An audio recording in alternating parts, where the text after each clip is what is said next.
In the early 2000s, India's gross domestic product sat at roughly $500 billion. Today, it is a $3.7 trillion economic powerhouse, minting new millionaires and expanding a massive digital economy. This graph plots India's rapid GDP growth over the last 2 decades.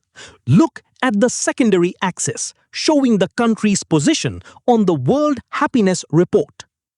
As the economy climbs, subjective well-being flatlines, keeping the nation persistently in the lowest third globally, routinely ranking below countries with a fraction of its wealth.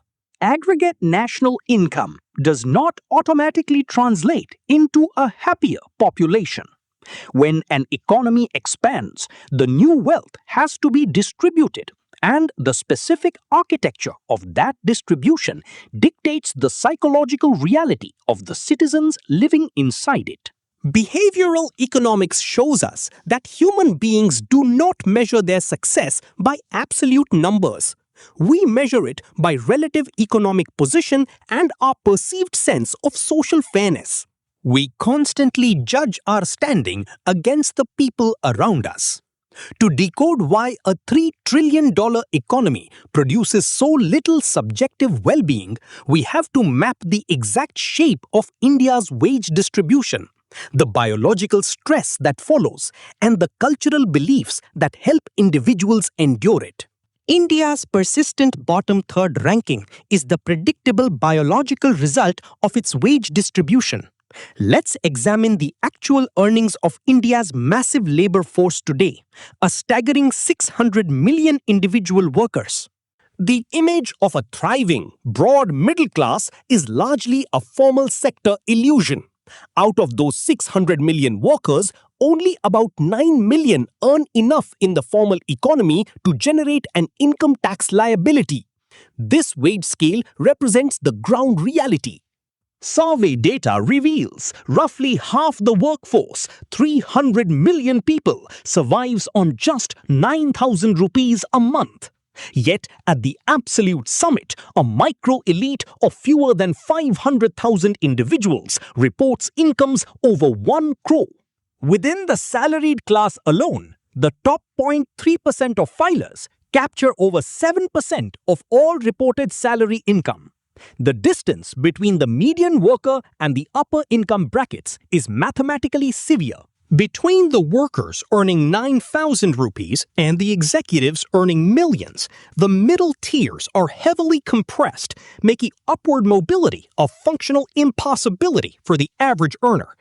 Economists call this a K-shaped distribution. The upper arm pulls rapidly away while the lower arm remains completely stagnant, cementing a rigid social hierarchy and locking the majority out of economic advancement. When an individual realizes they are trapped at the bottom of a steep social and economic hierarchy, the resulting damage is heavily physiological. This visual models the human brain's stress response. Navigating an inescapable hierarchy on 9,000 rupees a month chronically triggers the hypothalamic pituitary adrenal axis. This is the body's primary survival mechanism. A constantly activated stress response floods the brain with cortisol. Sustained cortisol exposure structurally dampens the prefrontal cortex, the region required for executive function. Simultaneously, low social status physically reduces the density of dopamine D2 receptors. Dopamine is the neurochemical that allows humans to anticipate rewards and maintain motivation. Without a healthy density of these receptors, a low-wage worker loses the biological capacity to sustain effort towards distant goals, making the already difficult task of upward mobility psychologically exhausting. A decade ago, this biological strain was largely contained within local communities. Today, inexpensive smartphones and ubiquitous internet access have introduced a volatile accelerant to the equation. Low-income workers now have a continuous, high-definition window into the consumption habits of top 1%.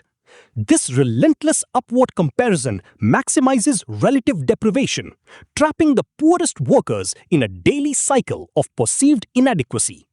Extreme wage disparity strips away purchasing power while altering the marrow chemistry required to imagine, plan for, and execute a strategy for a better future. If half of a nation's workforce is locked into chronic neurochemical stress and stagnant wages, the society should theoretically fracture. How does it remain stable?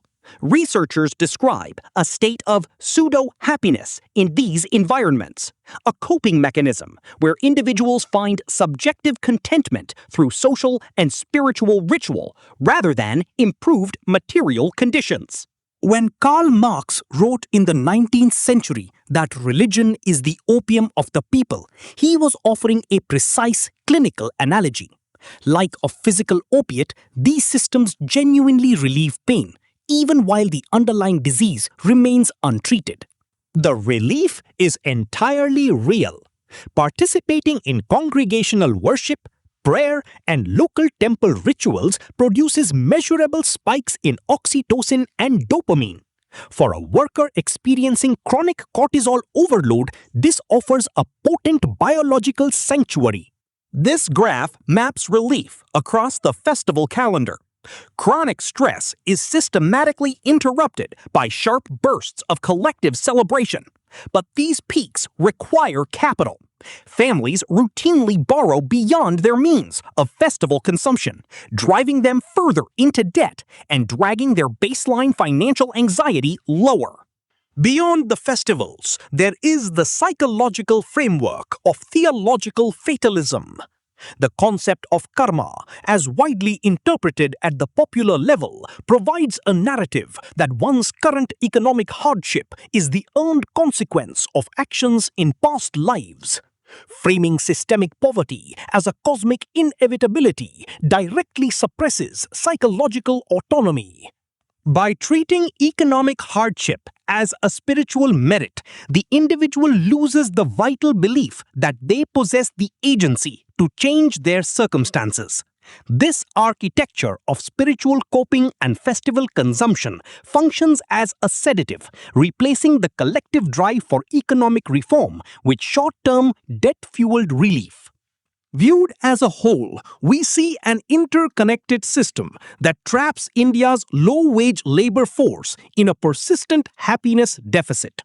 At base, a K-shaped wage cliff locks hundreds of millions of people into poverty, inflicting measurable chronic biological damage.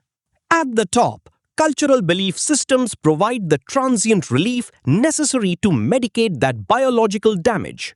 This cycle of biological stress and cultural coping ensures the underlying economic disparity remains unaddressed.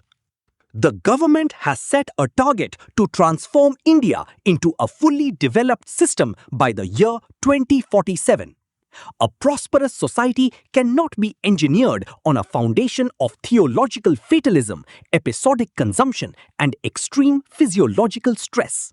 Achieving true national well-being requires repairing the biological determinants of happiness at their root. This requires establishing universal written labor contracts, aggressive wage restructuring, and providing the material security necessary for workers to regain their economic agency. Actual national well-being rests on rewriting the economic reality of the people who build it.